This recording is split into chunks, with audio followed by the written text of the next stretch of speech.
Okay, this is Faith at Faith&books, and I'm recording out on my porch in spite of the fact that there is construction going on at the house just behind us. They're building a deck, and also there was somebody cutting down a tree over in the woods, so it might get noisy.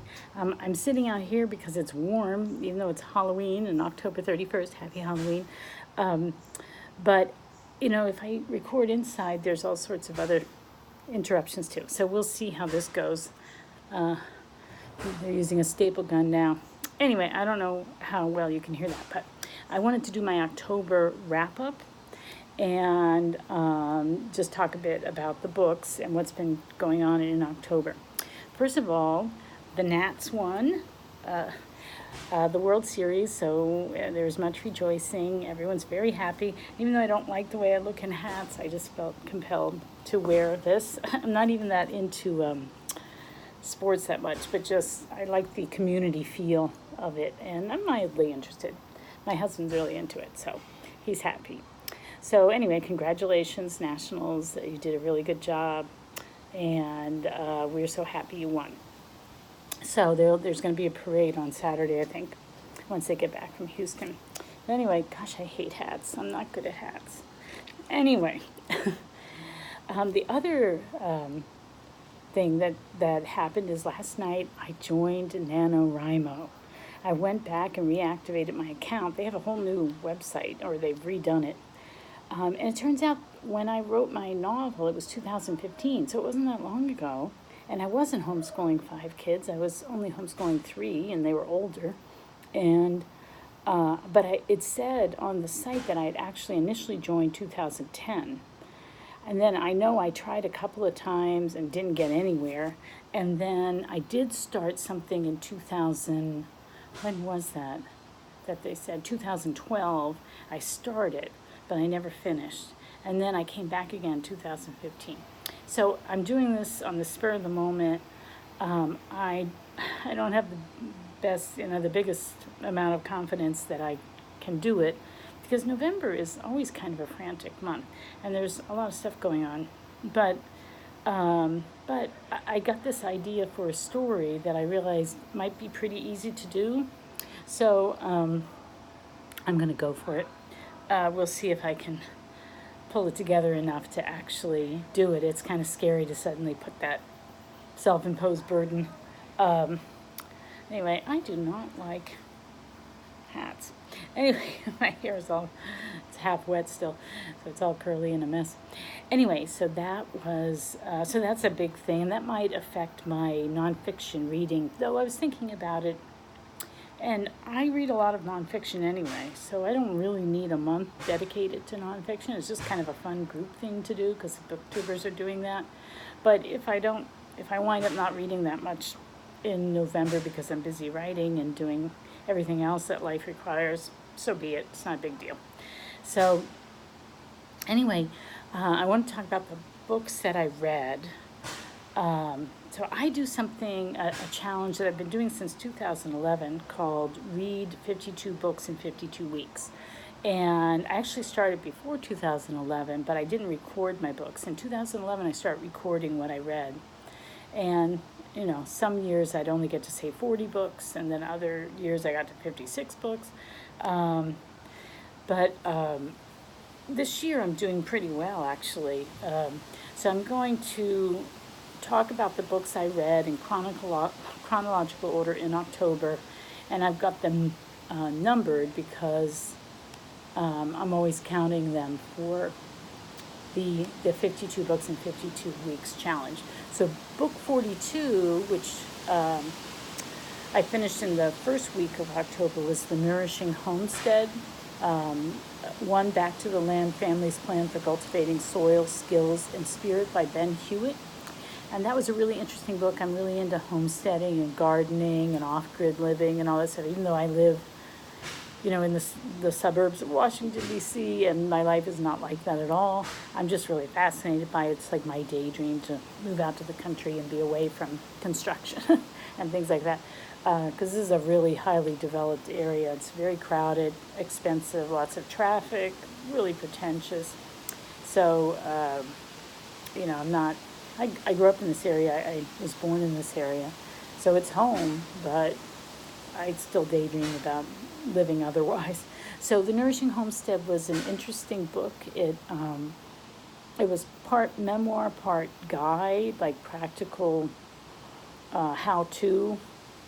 The author lives in Vermont on 40 acres, and he, initially talks about why his wife and he decided to do it, to buy this land and live off the land, and the problems that they faced and how they solved them and are continuing to, because you're always problem solving when you're homesteading or farming. There's always something that comes up that you're trying to improve or change or whatever.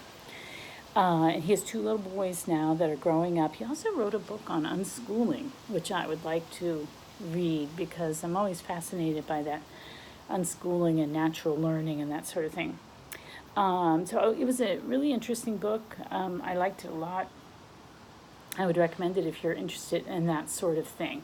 That was book 42.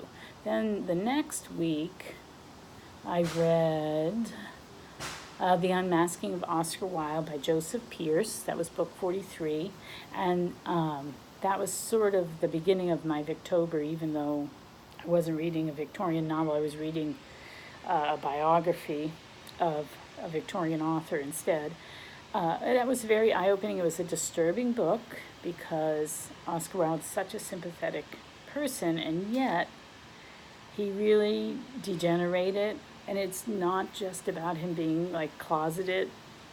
He really did bad things, and I can say that as a Catholic who's living through the abuse crisis in the Catholic Church. You really shouldn't seduce teenage boys, if you're an adult. So, and he did that kind of stuff, and there was plenty of evidence that he did do that. So it wasn't just, I know that homosexuality was illegal and all that stuff, but it wasn't, it wasn't just that. There was real moral degeneracy going on there. So, so poor Oscar Wilde, because he knew better, and he couldn't reform himself, and he had to pay the price, and that's sad because he obviously had so much talent. It was a very interesting book. Pearce tries to be, he's coming from a Catholic perspective, but he tries to be objective and fair to Oscar Wilde. So I enjoyed it. I really like Joseph Pearce's writing and his analysis, and I've read, like I said before, I've read several of his books. I really appreciate him, and I got to see his lecture on St. John Henry Newman, who he talks about in The Unmasking of Oscar Wilde, because Oscar Wilde was attracted to Catholicism, converted on his deathbed, but he went to Oxford, and he was very attracted to the whole Oxford movement, but he was basically told he would be disinherited if he converted, so he didn't. And but there's elements of Catholicism, that sort of spirituality, that sort of imagery, those types in a lot of his work. So it really informed his writing. So anyway, that was The Unmasking of Oscar Wilde. So then I went off on a rabbit trail on St. John Henry Newman, who was canonized on October 13th, and he was a Victorian writer. And I found out about that he'd written a couple of novels, and I read his latest, the one he wrote in 1865, I think it was. I can't remember. Anyway, and that was called Callista. And St. John Henry Newman was an expert on the 3rd and 4th centuries, I guess, of the early church. And that was, I guess it was before St. Augustine of Hippo.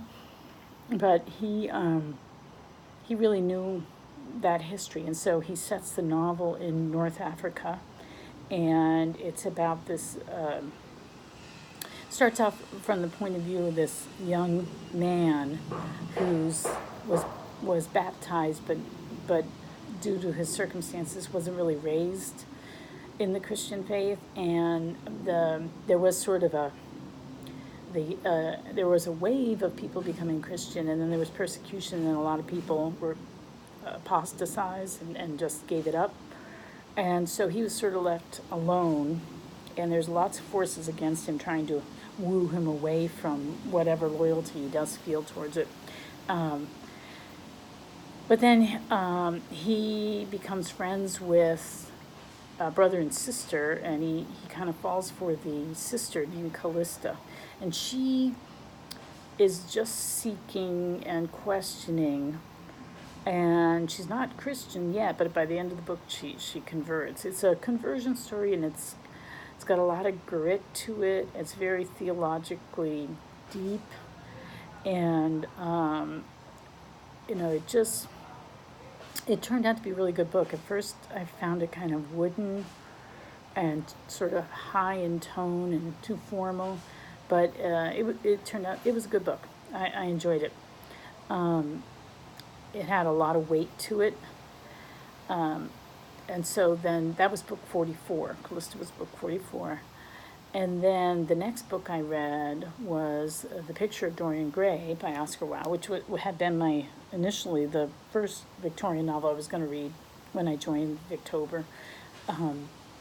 And it was hard, as I said before, it was hard for me to get into that because it just seemed, going from Callista, where people were basically giving up their lives and living in this, and they were regular working class people that had to work to put food in their mouths, and they were dealing with the plague and hostile mobs and the thought of being tortured and horribly and executed, and so they were really dealing with real bad problems. And then there's these three overly privileged rich guys who are bored, and so they sort of, what is it, the idle, something about idleness and the devil. I mean, they sort of overthink everything, and they're very self-important, and they think they're quite bright, which they are. But anyway, so what happens is Dorian Gray is this young but extremely beautiful young man. He gets his portrait painted by his friend Basil Hallwood, who is strangely obsessed with his beauty, which is a little bit, I think that sort of was a nod towards Oscar Wilde's hidden life. And then their friend Lord Henry Wotton, who is like a Mephistopheles kind of character. He's decided that Dorian is very malleable, and so he's going to groom him and sort of do this psychological experiment on him to just woo him to do evil things, basically. And Wotton just does it because he's really cynical and bored, and he likes flying in the face of society just for the sake of it. So and he creates a monster. He doesn't even realize at the end, he who's been so witty with all his paradoxes and his chatty dining room witticisms and that sort of thing, at the end, he's like, he doesn't even know what he's created. Dorian's gotten so much darker. So it's really a morality tale about the consequences of doing evil things, and how you go further and further down the hole if you do that. It was beautifully, beautifully written. Flowers are a real theme throughout. He's always discussing flowers. And beauty, and we hear or we read all of Dorian's justifications for what he's doing, and it ends tragically and shockingly. So it's a good novel. I can see why people appreciate it. It's troubling because Oscar Wilde's own life. And I think the characters all represent an aspect of Oscar Wilde. Like Dorian Gray was actually based on John Gray, who was a lover of Oscar Wilde's, who later distanced himself from him and embraced Catholicism and wound up becoming a priest. So Basil Hallwood is someone obsessed with beauty and creativity, and but he's kind of blind to what's really going on. And Lord Henry Wooten is kind of like Oscar Wilde in that Wilde did like to groom young men. He liked to have a bunch of young men following him and sort of adoring him, and then he sort of could pick who he wanted. So it was.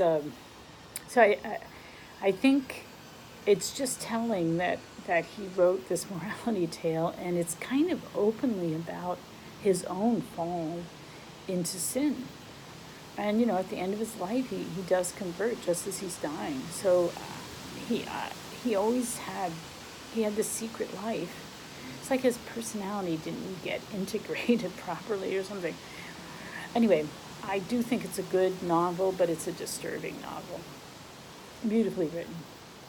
And then the next thing I read, which I haven't recorded yet, but this is book 46, is For My Classic Spin, which I participate in the Classic Club. And I read Sophocles' his Antigone, Oedipus the King, and Electra. Oh my gosh, it's already 16 minutes long. Okay, and these were wonderful. I'd read Antigone and Oedipus the King. Never read Electra. Antigone, I love the whole way it points to natural law. I really like that aspect of it, that there's this higher law that is written on all our hearts, and that even the citizens of Thebes know that she is doing the right thing by trying to bury her brother. And the whole thing with these plays is to show irony, because apparently the audience already knew the stories, so it was the way you tell it, so that there's this ironic twist to it.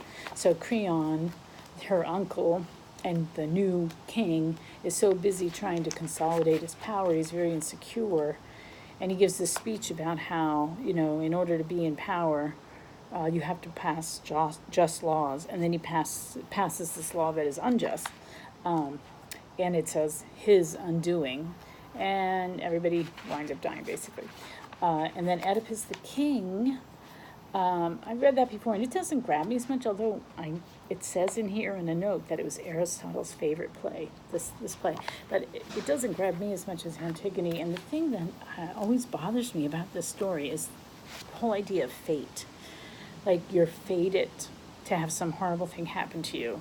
And then at the end, Oedipus is saying, oh, the shame of it, that I killed my father and married my mother. But he tried to avoid it.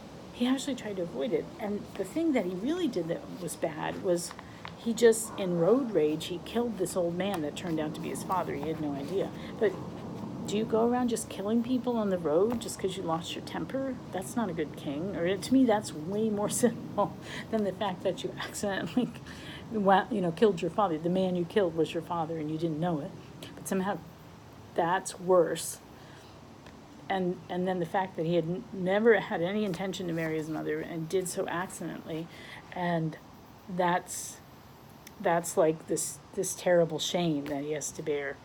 So I don't know. I always have trouble with the whole fate thing, and I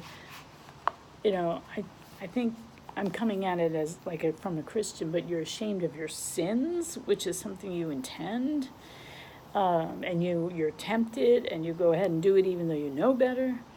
But if something just bad just happens to you, or you do something, without realizing it, then I don't see why you need all the shame. I mean, it's upsetting, but I don't see why you need all the shame and guilt about it. Anyway, so that's my problem with Oedipus, the King. And the last one was Electra, which was really interesting.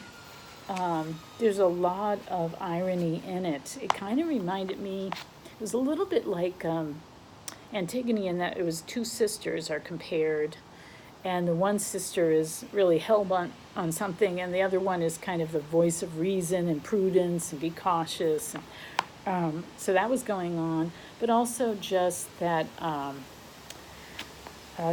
going to say her name wrong, Clytemnestra, the wife who kills Agamemnon when he returns from the Trojan War. She says the reason why she did it is because he sacrificed one of their daughters to the gods for some reason, to save his men or something, which he didn't want to do. He did it reluctantly. He was pushed into a corner. And so that's her reason. But really it was because she had this lover that she wanted to be with and not him. And she winds up alienating all her other children. So it's not, I mean, that was ironic, but she's using this as an excuse when really she obviously doesn't care. The other ironic thing I noticed was that when Orestes comes back to do the vengeance, because Electra's been waiting for her brother, who she helped smuggle out as a baby, keep him from being killed. And she's been waiting and waiting for him to return, and he does, and she doesn't recognize him, even though all these years she's been obsessing on just thinking about him and hoping he'll come back, and she doesn't remember him, and she doesn't even remember the guy she gave the baby to, her brother to save him. So she doesn't recognize them even, and then the minute she finds out who they are, she's like, oh yeah, I would know you anywhere.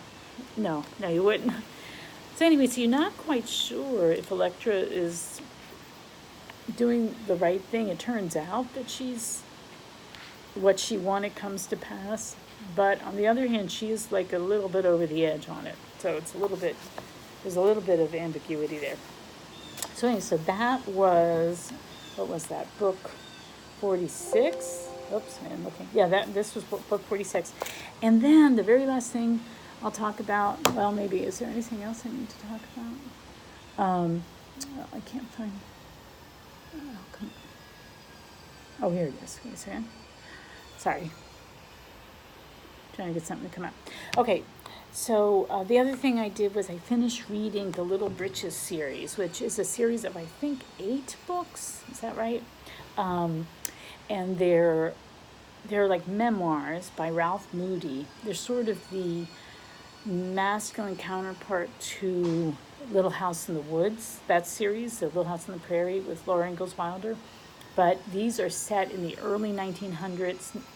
It ends in 1921. I think it starts in maybe 1909, something like that. And it's just memoirs of him growing up. The first one is really, really good. It's called Father and I Were Ranchers. And then the next one is Man of the Family, because his father's passed away. And the theme of all the books is trying to make a living. And he's really, really entrepreneurial, and he's extremely driven to work hard. And every single one is just about them trying to get out of poverty. And work, just work. And then the third one I didn't like as much. That was the Home Ranch, and that's just one summer where he works as a cowhand. He's like 11. He's really good with horses. He works as a cowhand one summer, and it was really stretched out. I felt like it could have been shorter, and it got really technical about how to take care of cows. And there's a lot more to it than you think. And so that kind of almost didn't quite hold my interest, although I always find it interesting to read about that stuff, because maybe a lot of that stuff is a lost art. And then the next one, they go back to Medford, Massachusetts. They're originally from New England, and that's Mary, Emma, and Company, and that was them just trying to get established in the city after living out in Colorado, doing the ranching type of thing, and just really poor and trying to figure out how to get on their own 2 feet. But that was a good one. And then the next one was the Fields of Home. He gets sent to live with his grandfather because he keeps getting trouble in school. He hates school. He just wants to work. And the principal kind of has a grudge against him. So he winds up having to go off he doesn't graduate high school. He goes off and lives with his grandfather, who's really a troubled person. That one, first of all, it got really technical about farming, which I like on one level, but on another level it was a little bit tedious. And then, because it's interesting to learn how they farmed in the 1917 or something. Well, it was before the World War I, so 1914, 1915. But anyway, that one was a little bit troubling because I felt like there was more under the surface, that the grandfather was really disturbed. And then the next one is after, he just sort of skips the war years. He didn't go away to war because he had they discovered that he had diabetes. Was that? No. Beforehand, they thought he had a leaky heart. He wound up working in a munitions factory. And then he got diabetes. He lost weight, and the Boston hospital said that he had diabetes. He only had 6 months to live. So his family doctor said, though, I don't know if I agree 100% with that diagnosis. Why don't you go out west and do what you love? So he winds up going to Arizona, and he's so poor, he's like a hobo, but he winds up getting these jobs, and he meets up with this other guy who's down on his luck. People have come back from the war. There are not enough jobs. The country's really in transition. And so that was a really good story too. And then he winds up, the next one is the Dry Divide. He winds up in Kansas. Is it Kansas? He's right on the border between Kansas and Nebraska, I think, right on the border. And he's destitute. He literally has a dime. And he finds a job as working on a farm that's been really mortgaged to the hilt. And anyway, lots of crazy things happen. He winds up becoming this wheat harvester and hauler. He starts this business. And then the next, that was called I'm missing one. Oh, no, that's right. The Dry Divide. And then finally, the last one is A Horse of a Different Color, which I just finished reading. He's in the same town, and he goes into business getting cattle and pigs to market, and then he starts his own butchering business. So I learned a lot about butchering and the stock market in 1920. And at the end, he winds up getting married to his childhood sweetheart. So the books are pretty good. I feel like they could have been edited a little bit better. They're marketed towards middle school kids, I think, but I don't know how much, because there's so much detail about work and how he did things. I don't know if that would hold the interest of middle schoolers, but they do make great family read-alouds. I got interested in them because my husband read the first book out loud to the kids, and I didn't listen in on that particular one. And so I was always curious about it, and we had it in the library, and I just picked it up. And then, so I read the first one in paperback, and then I read all the rest on my Kindle. So anyways, I'm glad I completed that series. And that would be book 47. So I'm really on a roll. I'm going to make 52 books by the end of the year. So that's pretty cool. So let me see. What else was I going to talk about? NaNoWriMo. And then I also read, for Victober, Child's Garden of Verses by Robert Louis Stevenson. And I read The Dream of Gerontius by St. John Henry Newman. And that's pretty much it. I've never made a recording this long. That's crazy. I have to get going now because I got to go watch the little guy in a Halloween parade at his preschool.